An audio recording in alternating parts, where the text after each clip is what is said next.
Hello Mudlarking Friends, it's your girl back down here on the muddy old Thames, so let's see what we can find today. I've just stopped in quite a nice muddy patch and you can see there are a few bits and pieces around, metal bits and pieces. Here's a lovely handmade pin, 1400 to 1800 in date, and the pin head there, you can probably see, is a separate piece of wire that's wrapped around the shank to create the head of the pin. So the pinners would get wire from the wire drawers, they'd sharpen lengths of wire to create a pin, and then a separate task was to wrap the head, another piece of wire, around the top of the shaft. So there you go, and we went through hundreds of thousands of these a year. So yeah, that's a lot of making and doing for these little items.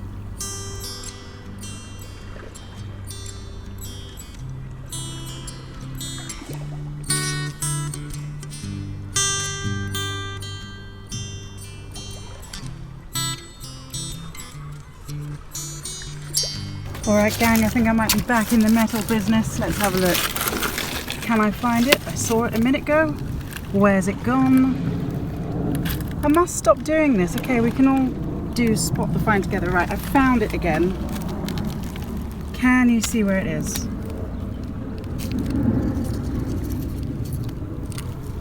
There we are. First time I'm seeing it, so let's see. It's a plain one, or is it?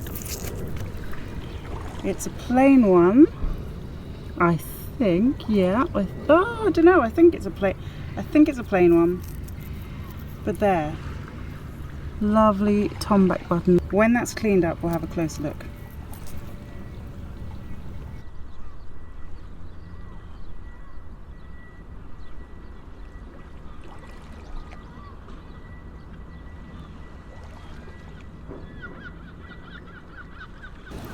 Alright, maybe my prediction about being in the metal was right. Here we go. I just glimpsed this. Thought, should I bother? And I'm glad I did. I can see there's a shield on there, I think. And a crown over the top. I think it's a button. I'll look at that properly when I get home. Guessing 18th century. Happy with that.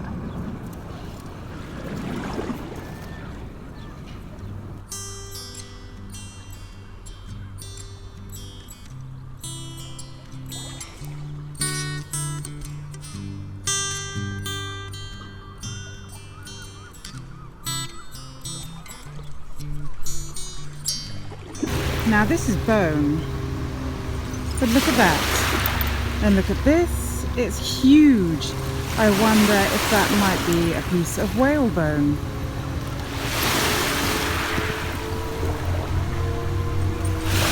I'll check that out with Alan, Flint Napper Alan, also Thames Mudlark Larker. He might be able to let me know about that. Well, Alan confirmed that he thinks this is indeed a slice of whalebone. So let's say that it is. What's it doing in the River Thames? We can't say for sure, but one possibility is that it's a remnant of London's whaling industry. For about 100 years, from the 18th century, London was a leading whaling port.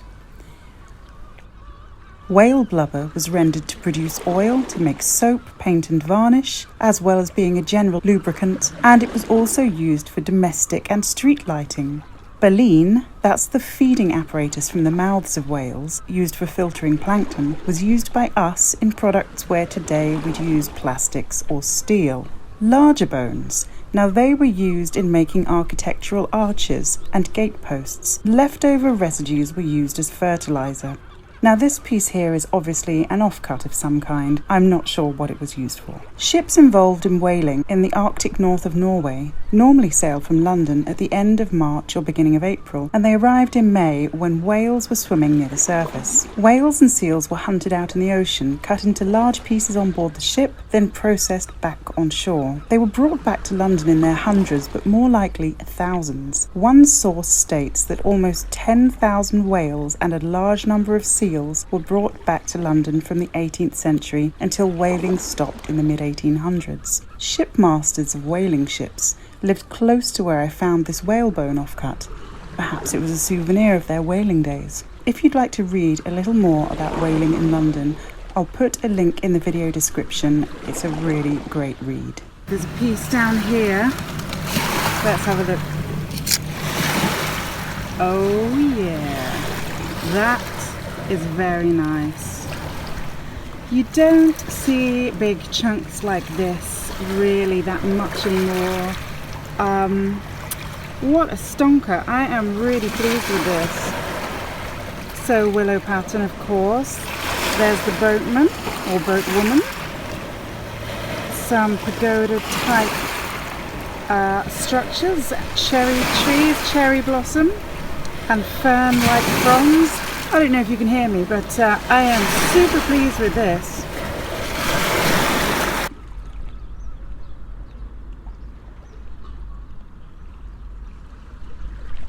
Okay, well this is brighter than I thought I'd see on the foreshore. A tile of some sort, fairly modern. Might keep that little shard for the fun. Nice and bright. See if I can find out what it is. There you go. And this secret little patch of mine never fails to deliver. It is such an odd patch. You wouldn't expect really to see stuff here because it's so shingly. Obviously this has been out of the mud for a while, so it's a bit nibbled, very river worn, but you know what? Nice little pipe bowl and a bit of stem there. 18th century. Cool.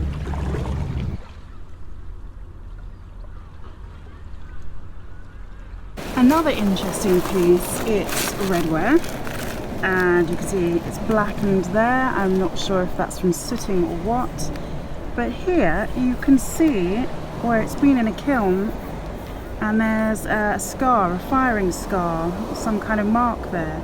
I think that's what it is, where it's been fired in the kiln and whatever was next to it has stuck onto the glaze or whatever separated it. Just going to check that out with Richard Hemery and also Mark Soden. Yeah, they might be able to tell me a little bit more about it. I checked in with Richard about this odd little redware piece. It is in fact what looks like a tile that may have been used in the kiln to separate whatever was being fired, and it has been left with a scar, a kiln scar on it, where something has fused to it in the kiln. So there you go, mystery solved. I can see a nice little shard poking up, so that's your clue. I'm going to try not to slip on the rocks. Can you spot the find?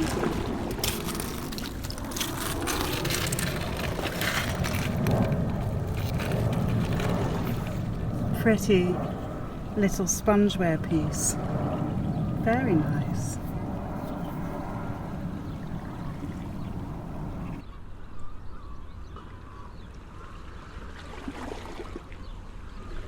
As ever, loads of blue and white around. I actually left a couple of pieces back there because you don't want to just see blue and white all the time, but there you go. Nice little rim piece with some willow pattern there. I'll leave this one behind for someone else. And I've just pulled out the shoe sole. I think, well, I'm not an expert on shoes. Actually, I'm not really an expert on anything, so don't quote me on any of this, but I don't know, 18th, I think? 18th century shoe sole. There you can see the stitching. And this would be one of various layers.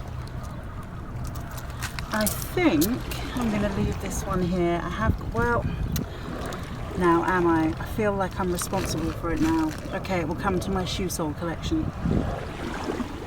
I spy another nice piece of pottery. I think perhaps mockerware. Looks like it to me. Might need to do a bit of research on that actually.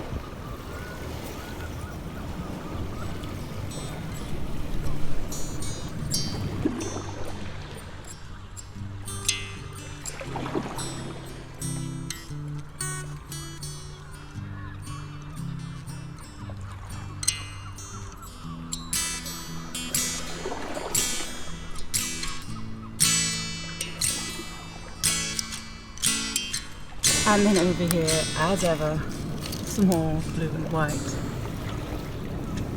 Couple of little dogs. That's sweet. Okay, I'm keeping that one. Oh no, dogs. They're sheep, obviously. And this, which I thought was mockerware, but I'm not so sure now. That kind of told me it was. But then this,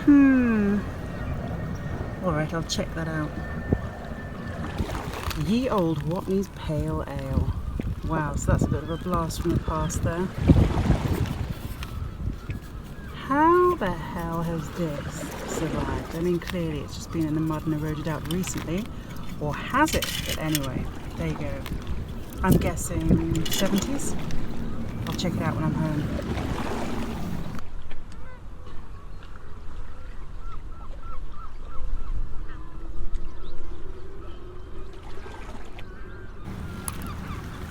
There we go. Here's another chap. Oh, again, a little bit nibbled. Bit of an early one. Nice milling around the top there, around the rim. I'm going to leave this here for someone else to find. Okay, we've got a mystery item here, folks. And no, it's not the rope, it's this thing here. Rubber, I think, yep. It's a bung, maybe, of some kind, I don't know. Something to do with an electrical thing? Who knows? So I will find out what that is and let you know, unless you already do know, in which case I'll be confirming your knowledge. Welcome to the very latest in my series of Has or Hasn't It Been Worked? So what do we reckon? I'm still woefully equipped to deal with this. Now to me that looks like it has been worked, and also here looks like it's been napped, or has that just been struck with something in the Thames? Oh, I wish I knew how to read these flints. Okay, well, it's Alan who is going to be helping me out yet again. I'll let you know. It's a button day. Here's another button back.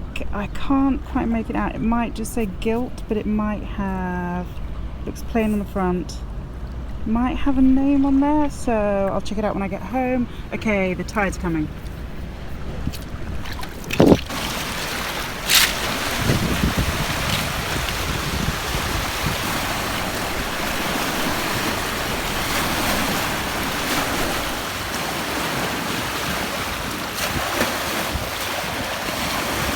Alright guys, that's me done for today. Some really nice finds there. Also shout out to Gavin, the mudlark, who found a really nice trefoil seal matrix, and also to his brother Tony, who does the antique stuff at Greenwich Market. I'll put links to those two in the video description, but anyway, that's all from me this week.